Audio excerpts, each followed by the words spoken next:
मेरे भाइयों, राहु बड़ा रहस्यमयी ग्रह है। जहां एक ओर आसुरी स्वभाव है, वहीं देवत्व को पाने की तड़प भी है। जहां एक तरफ विच्छेदात्मक स्वभाव है, वहीं आद्योपांत उपलब्ध कराने की क्षमता भी है।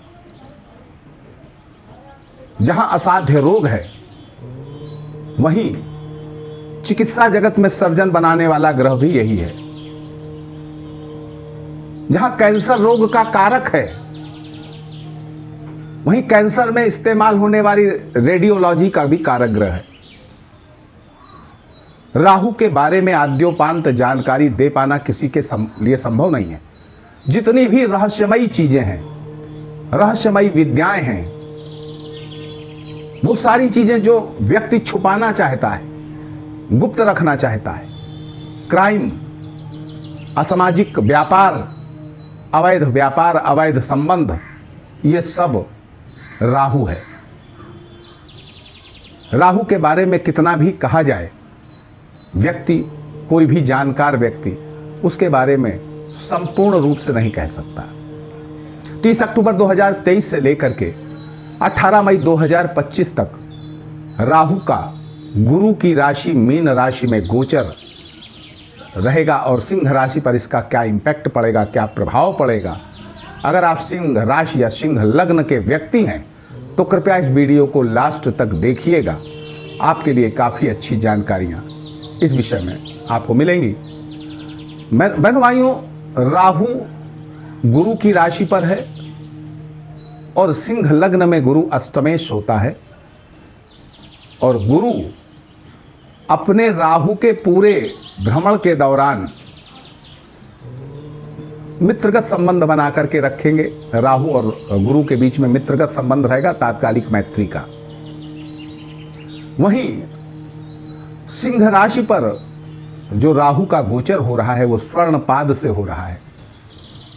स्वर्णपाद से राहु का गोचर बहुत शुभता वाला नहीं होता है, अशुभता देता है। और अशुभता कहाँ देता है, शुभता कहाँ देता है?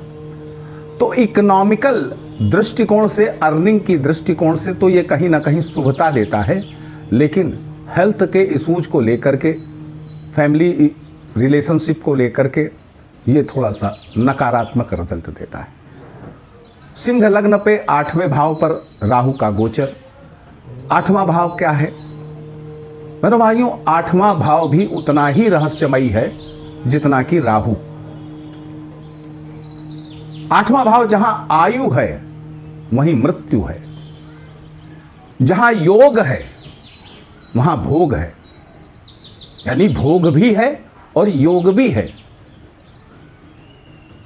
जो एक अवधारणा है संभोग से समाधि की, उसका मूल बिंदु है। अष्टम भाव रोग की सक्रियता है।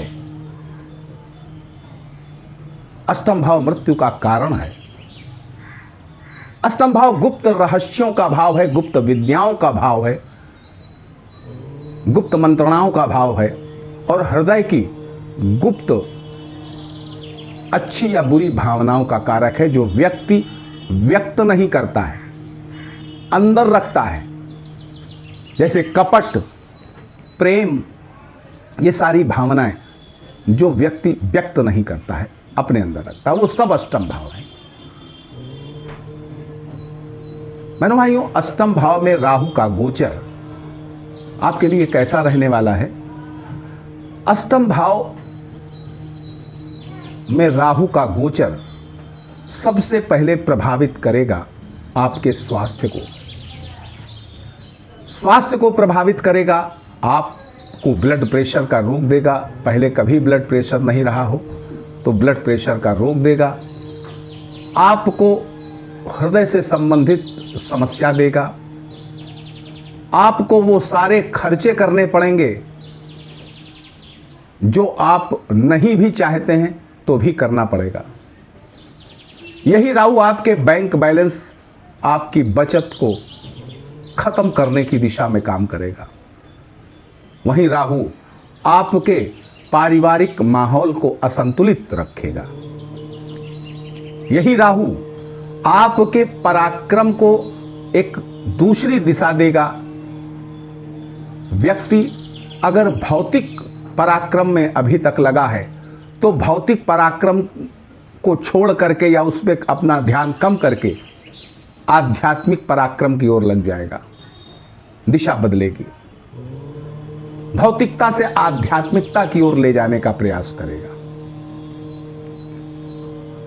राहु के उपचारों में विशेष रूप से योग को बताया गया कि योग करने से राहु अपने दुष्प्रभाव खत्म कर देता है, और यही करना है आपको भी। अगर सिंह लग्न, सिंह राशि के व्यक्ति हैं तो आपको भी यही करना पड़ेगा, योग करना पड़ेगा। योग के बारे में कहा गया योगः चित्त वृत्ति निरोधा, यानी योग से आप अपने चित्त, अपनी वृत्तियों का निरोध करते हैं, और यही करना पड़ेगा। ये राहु आपको यही करवाएगा, और यही आपको करना चाहिए अगर जीवन में स्वस्थ रहना चाहते हैं। अपनी भावनाओं पर, अपने सोच पर, अपनी वृत्तियों पर, अपनी आदतों पर नियंत्रण करना पड़ेगा। अब आपको मनमुखी नहीं बनना है, अब आपको संजीदा होकर के विवेक का इस्तेमाल करना है, क्योंकि अगर ऐसा नहीं करेंगे तो राहु निश्चित तौर पर अपने 18 महीने में आपके स्वास्थ्य को सबसे ज्यादा प्रभावित करने वाला है। राहु की प्रथम दृष्टि द्वादश भाव पर, द्वितीय दृष्टि आपके धन भाव, बैंक बैलेंस, परिवार के भाव पर, और तीसरी दृष्टि आपके चतुर्थ भाव पर। आप हृदय रोगी हैं तो बड़ा सावधान हो जाइए। हृदय रोग का खतरा आपको हो सकता है, हार्ट अटैक का खतरा हो सकता है। पंचम भाव से चतुर्थ भाव, पंचम भाव से चतुर्थ भाव में राहु का गोचर आपकी संतानों को भी ऐसा कर सकता है कि वो आपके काम ना आए, संतानें निरंकुश हो जाएं, उद्दंड हो जाएं, संतानों का सुख आपको न मिल पाए, संतान हो तो आपसे दूर रहें, ऐसा ही कुछ होने वाला है। वहीं छठे भाव से तृतीय भाव में गोचर, यानी आपके पुराने रोग, उनमें एक्टिवनेस आ सकती है। हालांकि वो पुराने रोग आपको आगे परेशान करें ऐसा नहीं होगा, कुछ नए रोगों का सृजन भी हो सकता है, लेकिन ये थोड़ा सा कम अच्छा है। शत्रु आपके मिटेंगे, शत्रु आपका अहित ज्यादा नहीं कर पाएंगे। वहीं सप्तम भाव से द्वितीय भाव में जो राहु का गोचर है, ये भी आपके पत्नी, जीवन साथी, स्पाउस का जो संचित धन है वहां भी थोड़ा सा गड़बड़ करने वाला है। नवम भाव से द्वादश भाव में है, निश्चित तौर पर भाग्य भी इस गोचर के दौरान आपको बहुत अच्छे रिजल्ट नहीं देगा। धर्म के प्रति थोड़ी अनास्था बढ़ेगी, अध्यात्म के प्रति आपके अंदर लगाव पैदा होगा, लेकिन क्या है कि आप पूजा पाठ जैसे उपक्रम, इसमें थोड़ा सा अपने आप को कमजोर पाएंगे। आध्यात्मिक मन, आध्यात्मिक रूप से मन स्थिति अच्छी होगी, लेकिन पूजा पाठ और इस तरह के जो कार्यक्रम है उनमें थोड़ा सा इन्वॉल्वमेंट कम हो जाएगी।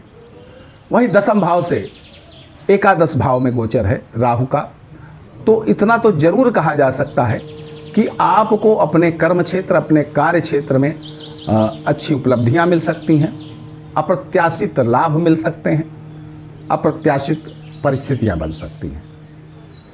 वहीं लाभ भाव से दसम भाव में जो राहु का गोचर है, ये भी आपको अप्रत्याशित लाभ दे सकता है, राजनीति में लाभ दे सकता है, लेकिन चतुर्थ भाव पर इसकी दृष्टि कहीं ना कहीं लोकप्रियता में आपके बट्टा लगा सकती है, इसलिए बहुत सावधानी रखने की जरूरत है। आपके माता का स्वास्थ्य, उस पर भी आपको सावधानी रखनी है। आपकी पैतृक संपत्ति पर भी आपको ध्यान रखना है और उसको संरक्षित करना है, क्षय करने से बचे। मेरे भाइयों, राहु का गोचर टोटल इनाल आपके लिए बहुत अच्छा हम नहीं कह सकते, लेकिन इस दरमियान अगर आप योग साधना करें, योगाभ्यास करें और ईश्वर की हृदय से आराधना करें, ध्यान करें, इससे राहु के बुरे परिणामों से आप बच जाएंगे। इकोनॉमिकल दृष्टिकोण से इस राहु का गोचर बिल्कुल खराब हम नहीं कह सकते कि आपके पास अर्निंग नहीं होगी। अर्निंग तो होगी, लेकिन एक्सपेंसेस आप नहीं रोक पाओगे। शुभकामनाओं के साथ एक बार प्रेम से बोलिए जय माता की।